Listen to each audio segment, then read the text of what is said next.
Hello. Don't think this is okay. YouTube. We are connected. Well, there we go. Good morning, everybody, and welcome from a very wet Windermere. Hope everybody's well today. And so we have a live Q&A. If you want to post your questions in the comments, I will answer them as they come along. If not, I will give you a weather update on what is happening here and how we are. Just check that.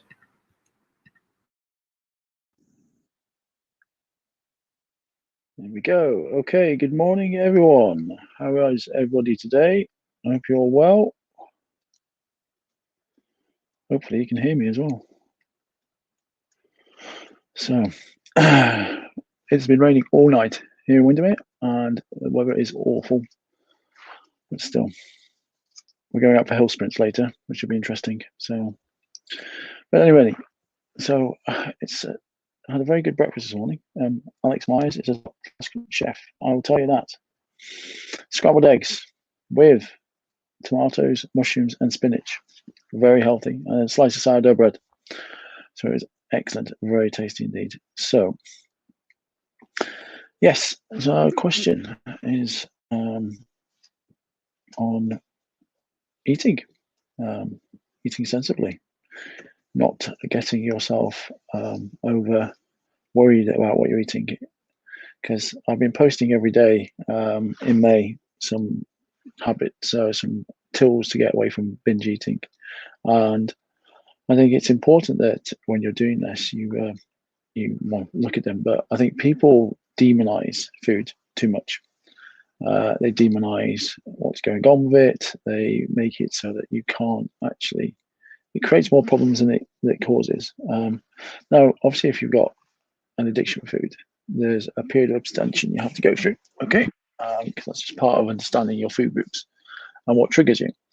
But once you've worked through this process, then actually you're in a better place, and you're not, you're understanding your feelings around food, because it's not the food isn't actually the problem. Food falls into two groups. You've got food that's highly nutritious and food that's not so nutritious, but there's no such thing as good and bad foods. That's part of the problem when we demonize things. If you're eating the calories you need to get through your day, then you're not going to put weight on. If you eat less, you can lose weight. If you eat more calories than your body needs, you put weight on. If you have 1,500 calories and that's your target for the day, and you eat 1,500 calories of chocolate, oh, guess what? You're still going to lose weight, but it'd probably be really unhealthy and wouldn't be a lot of calories, a lot of food, but you could still lose weight. But it causes a lot of health issues for you. You can eat 1,500 calories of vegetables. Again, is that going to serve you? Don't know, because it's not got the right macros. Will it have enough protein? Will it have all the other things? So again, it's all about having a balanced diet, what you want to eat, how you want to eat it. I mean, that's the important thing to remember in all of this. When you're looking at issues with emotional eating, it's the clue is in the title. It's called emotional eating, and it comes from the emotions that drive it. And obviously, in the mini course that we've run, we looked at what drives emotions and the type of emotion that you are. If you haven't yet joined the group, just drop me a DM and I'll add you to the group. And there's 5 modules to go through, and obviously I also post tips and tricks in there for you and some useful guides. But yes, if you're looking at this, so again, if we start at the beginning of the types of emotional eating, you've got people who eat because they're happy, eat because they're sad, eat because they're stressed, eat because they're excited, eat because they're bored. All of these things happen and cause you, cause you to emotionally eat. But it's the reaction you've got with it that causes that challenge. And I think when you look at these, this is always part of that challenge that you have. So I think, if we're looking at this whole issue of emotional eating and the binge eating cycle, it always starts simple at the very beginning. And there are sort of some really simple, proven ways for you to get through this. So, again, if we think about at the beginning, sort of what's causing you to binge, okay, I've said this before in a couple of places, it comes in different forms. You could have people who are rigidly dieting, I hate the word diet now, but, have you got that list of food rules that you're following? You when you think about some of the rules we hear, basically, I'm trying to stay away from carbs. I'm doing this fasting program where I only eat between 12 and 6. I'm only allowing myself 1,200 calories per day. Or no thanks, chocolate is off limits for me. You think about that, then obviously when you're doing that, you're all of a sudden making things very rigid. And perhaps you attempt to diet even harder after a night, you've had that binge and then you go, oh, I'm going to go harder tomorrow. But then you're causing yourself even more pain. I see a lot of people who don't eat, and then they get to the evening, okay, and they think, oh, they set their calories, but because they're so hungry and then so emotionally drained, they make bad decisions because they're hungry. And you might not hear, but rigid dieting is a direct cause of binge eating. And what I mean by that rigid dieting is it's a strict food rules that tell you when, what, and how much you're allowed to eat. So, and I think when we look at this, dieting in this way is a direct cause of binge eating for two reasons. So when you diet that way, you end up feeling so hungry over time, and the body's natural response is to crave and seek out all the foods you've deprived yourself. We all know that feeling, and then you're bound to break. This is the real crux. If you have all of these rules, right, you're going to break them at some point, right? Because seriously, how long can you not touch a carb for? Seriously, how long can you not do a certain thing? And when you break that rule you've set, you tend to blame yourself, and then you believe that you're a failure, and consequently go all out and go, well, I've blown it now, I might as well give it up. Whereas if you don't restrict yourself so much, you haven't got those challenges.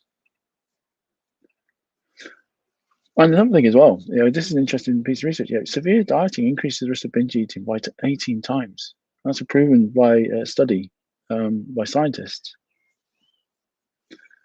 And then low mood, right? This is really important, okay? And it's no coincidence that you find yourself emotionally eating after a long, crappy day. Shifts in mood states, particularly negative moods, are a good predictor for when you're going to emotionally eat or especially binge eat. And for that reason, it's not pleasant to experience certain mood states like sadness, loneliness, anger, or frustration.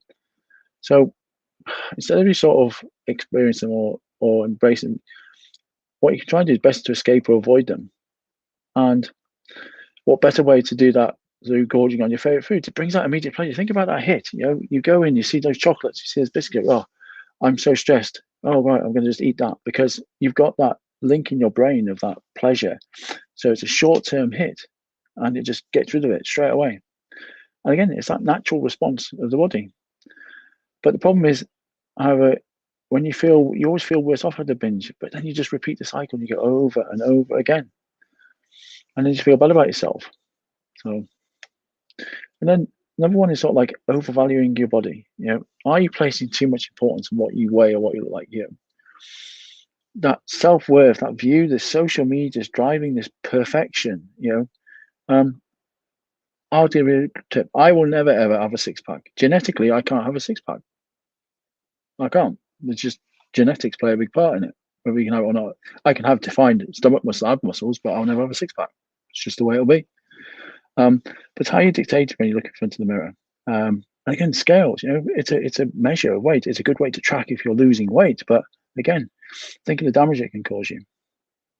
And again, that overvaluation of weight and shape, it drives that binge eating. It's responsible for causing these rigid food rules that we discussed earlier. And then I think it's just important. Being healthy is really important. Feeling the right way, feeling healthy is important.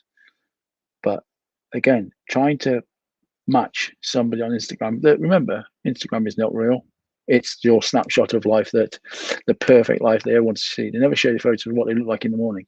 They never show you photos of when they are after that. So again, we got that. So again, we've got mood. So we've got three causes when you think about it. So binge eat, emotionally eat. We've got the rigid dieting, we've got this low mood, and we've got overvaluing your body. So what can we do about this? Well, there's some simple steps to take this. You can start understanding yourself. Okay. You can start by thinking, take that step back and observe, identify and understand your eating behavior. And the best way to do this is by self-monitoring. Now, you may go, oh God, more work, but self-monitoring simply means recording your thoughts, feelings, behaviors towards food and eating in real time as they occur. I get so frustrated with clients when they turn around and says, oh yeah, I think I did this, I think I did that. Your mind's the best thing in the world at playing tricks with you. You have to capture it there and then in the moment. Which is why when people say, "Oh, I've tracked food," I've tracked my food this week, and I've ate 2,000 calories a day, but I haven't lost any weight. And then you go, "Have you tracked everything? Have you been accurate?" You know, the whole purpose of tracking this food is not say for the calories; it's about your feelings. You know, and you might be thinking to yourself, "Well, why do I want to write down all the horrible foods I eat and how I feel?" Well, at the beginning of your journey, okay, which you're in, it's important that you do this. It's important that um, completing daily records of eating patterns provides you that important information about when you're eating, when you're binging, your emotional eating. In a sense, it allows you to become a detective. You're searching for those clues about any problem eating that might occur. With monitoring as well, you might eventually find out that, for example, you've only binged when you skip lunch, or when you had an argument with your partner, or maybe when you've broken one of the strict food rules that you put in place, or maybe when you're feeling bored. So by recording your thoughts, feelings, and behaviors, it becomes easy to be aware of the specific and harmful patterns that maintain your emotional eating. And once you become aware of what's going on, you'll find it much easier to change because you'll know what needs changing. Now, again, if in the group, I put a form for tracking it. So if you want the form on our tracking your behaviors and food, drop me a DM. I'll get it across to you, or again, join our group. But in it, you need to be recording the time, the exact time you ate or drink something, the food and drink you consumed, place where it was it excessive? The hunger level on a scale of 0 to starving, 10 stuffed, how hungry you were before you started eating. And then some reflection, anything relevant to note before, during, or after that episode, because this may include your emotions or thoughts related to eating or anything you may have contributed to eating. Because once you're understanding this, you can then have a greater view. So, as an example, let's run through a sort of example. You've got a day here. So, at 9 o'clock in the morning, you had a black coffee with apple. You're in the kitchen. Was it excessive? No. And you had a scale of 3 of your hunger level. Not hungry. It was pretty early. Bit of a rush for work, and you'll wait later in the day to eat. The next time the person ate was at 2 p.m. It was a light salad with a Diet Coke. It was in their office. Wasn't excessive. No. Level of hunger was a 6. A little bit hungry is the reflection. Thought they'd delay eating because they knew they were going to have pasta for dinner. Pasta's calorie dense, so I don't want to overeat today. At 7 p.m., bear in mind it's 5 hours, and all they'd had today during that day was a black coffee and apple and a light salad. At 7 p.m., 2 bowls of pasta, 5 slices of garlic bread. Sat at the kitchen table. Was it excessive? Yes. Hunger level was a 10. They were absolutely starving, but they then know they ate too much and they feel sick. They're so bloated, struggle to stop eating because they'd gone past that point. But by capturing the feelings, okay, couldn't tell that they were feeling full at the time, but of course now they're feeling ashamed of it and they're highly concerned about putting weight on. But because at that point they'd started the problem, okay, you'd started that event, you started that trigger. Come 11 p.m., okay, they then had 2 donuts, 3 ice creams, chocolate bar, bottle of Coke, sat on the couch. Was it excessive? Yes. Were they hungry? No, it was level 2 on the hunger scale. Wasn't even hungry, but they binged. I thought, what's the point? Already felt bad about dinner, going to bed, tomorrow will be a better day. So again, but we've now got a snapshot of that day. So we can easily look back and go, the problem was caused in the morning.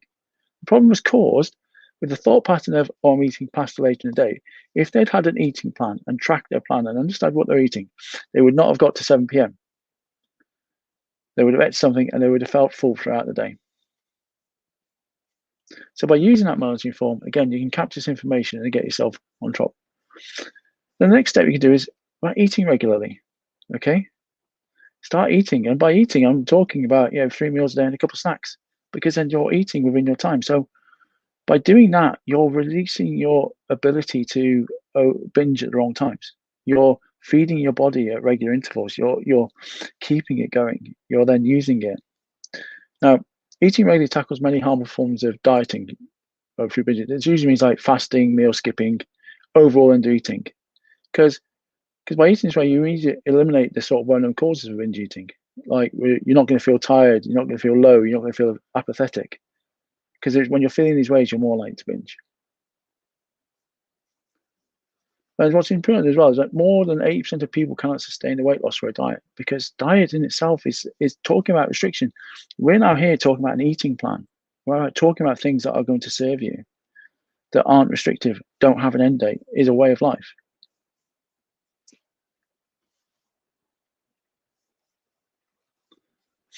And then step 3 is finding better solutions to your problems.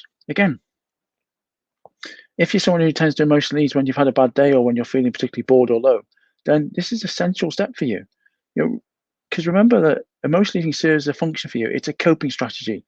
It's an escape mechanism for whatever you're experiencing something negative. However, it's a poor coping strategy because you tend to find yourself feeling worse off to begin with. Ultimately, nothing gets solved, or in other words, you're back to square one. There are a couple of simple and effective steps to problem solving. So let's go through these using a common scenario. So step 1, okay, let's specify the problem. Here you need to identify the problem. You may think the problem is binge eating, but it's not. It's the consequence. The problem is when you're giving you what's giving you the urge to binge. The problem is usually things like you were bored because you were home alone. You got into a fight with your partner. You got abused by a customer at work during the day. You're frustrated because you couldn't fix something. Those are the things that are causing it. So it's not you, and that's where problem solving comes in, and it's about finding these ways of the underlying problems and finding helpful ways to fix them without resorting to food or other potentially harmful substances like drugs or alcohol.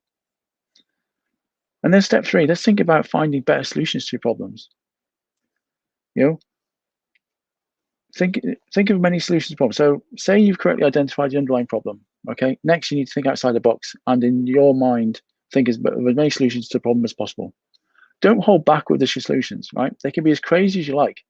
Let's say you identified problem with boredom. You brainstorm solutions to this were watching TV, calling some friends, going for a walk, or cleaning the house.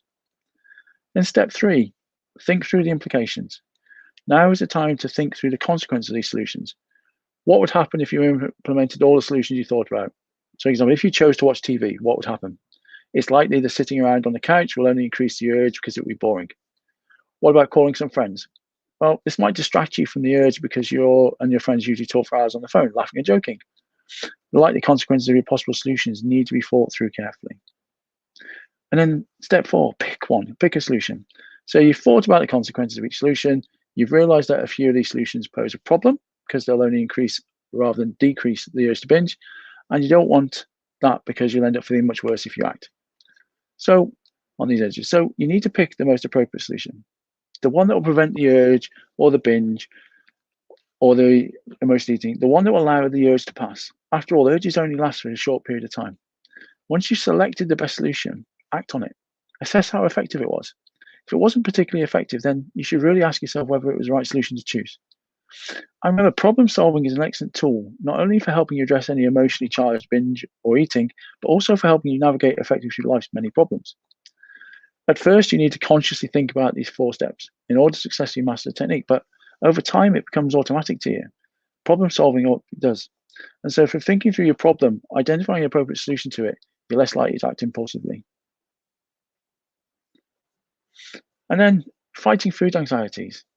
Again, have you got a list of forbidden foods, i.e., those you don't allow yourself to eat? If so, that's a really bad idea. And I put it in the 31 tips. I mean, it was yesterday's, because it forms that part of those strict rules that cause you to binge when you break one of those rules. I'll admit, I've actually had butter. I never normally have butter, but hey, I had butter. My scrambled eggs were cooked in butter. Now, I would never have normally done that, but boy, it was tasty. And because it's factored into the calorie range, it was fine and it was effective. So, and it's also common side. So you think people say chocolate is your forbidden food. You have a small block, it's so tasty, you're back for more. You think you've had too much, you feel guilty for relaxing your food rules, and then you get past the point and say, oh, what the hell? I ruined my diet tonight, so I might as well go all out and start fresh tomorrow. You binge. You have to eliminate that anxiety you have towards specific foods. After all, no food can, in isolation, cause weight gain or make us fat. It's humanly impossible. To do this, you need to gradually introduce your feared, forbidden foods back into your diet, so you no longer cause you anxiety or trigger or binge. So what you need to do is develop a list of the feared foods, placing each food into one of these groups: least feared, moderately feared, and most feared. And like below, and like in the list that you can create, you start slow by reintroducing one or two of the least feared foods back into your daily diet. For example, if cereal is your least feared list, then it may be simple as putting a small handful of cereal into your breakfast smoothie. It could be keep everything else constant for the initial stages, other than the reintroduction of this one food you selected. Because you want to expose yourself to the food, okay, to get used to it. Because when you come to realize nothing catastrophic happens when you eat that food, i.e., you won't immediately put on weight, then your fear will eventually disappear, and so will your urge to binge that food. And as soon as you no longer experience any anxiety towards eating this food you've selected to work on, then you can move down the list to a new feared food. It just takes time. And then the final thing is find a passion, discover a new passion. Because when you talked about the overvaluation of weight and shape, that engine that drives binge eating, okay? If you're someone that places too much emphasis on your weight and shape, it's understandable you might not know after all. You probably never thought of it in detail because they're automatic. But if you're someone that does overvalue your body, your sphere of self-worth probably resembles somebody who, puts their self-worth, in the wrong place. Their self-worth on their shape and weight is more important than anything else, including their friends, their family, their work performance, sporting ability. It's all secondary. What's important is to move that shift and find things in your life that are going to be more important. Find those things that are going to drive you. Find your values, find your beliefs, find things that are going to fill that passion. Because then once you're doing that, you're changing the shift from the focus on your weight, your shape.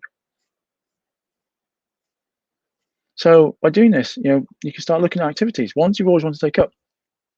For example, I took up triathlons. I started playing rugby again. All these things that are important to me. But it could be that you could take up a new course. You could learn a new language, something that is going to help you detract from that focus and give you a new focus on your life.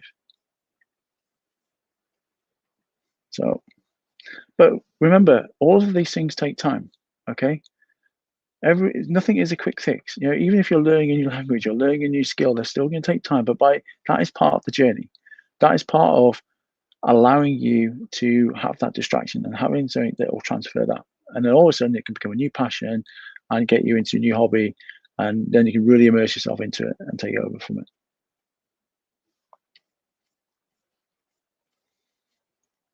But again, some other things that can help you again on this journey. Try and invest in some learning, some mindfulness. This can be whether it's meditation, whether it's journaling, whether it's just doing things that take your mind off the food you're eating and what you're doing. Having something that allows you to focus on yourself and your mind and your environment around you. Structure your days. It's really important that you successfully implement a strategy that breaks that cycle so that you can have things within your day. 3, modify your social media usage. Look at who you're following. Look at what's coming up in your feeds. Try and avoid it. Try not being sucked into that world. Focus on what your body can do. Focus on getting fit. Focus on getting healthy. Focus on the transition. Focus on creating a better version of yourself. Try and limit your alcohol consumption because remember, alcohol and emotional eating don't mix well. And the reason is twofold. Firstly, alcohol is a direct cause of anxiety, stress, and depression among some people. And we've already learned that your emotional eating and binge eating worsens when you experience these emotions. And second, alcohol impairs your judgment and inhibits your ability to carefully consider the consequence of your actions. Therefore, when you're under the influence, you'll find it extremely difficult to resist the urge to binge on your favorite foods. So it's a good idea to limit your consumption of alcohol, especially if you're struggling with binge eating or emotional eating. So I really hope you guys have found that useful. And if you have any questions or comments, just post them in the group or drop me a DM. And thank you for watching and listening. And I will see you all next time. Thank you very much.